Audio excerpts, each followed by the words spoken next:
మీరు అమ్మవారిని చూడండి, లలితాదేవి విగ్రహాన్ని చూడండి. ఇందులో చెబుతున్నాడు కచే చంద్రరేఖం.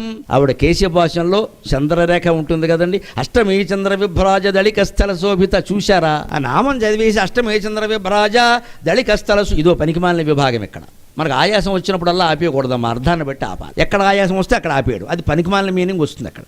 అష్టమీ చంద్ర విభ్రాజ దళికస్థల అని క్యాసెట్లో కూడా చూశాను. అయ్యి బాబోయ్ ఏం చదివేస్తున్నారా అనుకో. పెద్దలు చదివే క్యాసెట్టే ఇలా ఉంటే వినేవాళ్ళు ఎలా ఉంటారండి?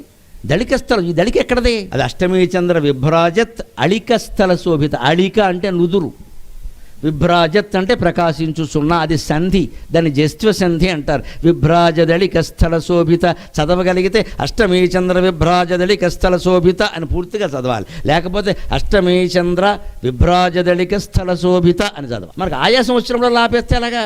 అక్కడి నుంచి శంకలు రకరకాలుగా చదవచ్చా చదవకూడదా అర్థం తెలుసుకుని చదువు, నీకే తెలుస్తుంది. ఆ అష్టమీ చంద్రుడు ఆవిడ శిరస్సు మీద ఉంటాడు.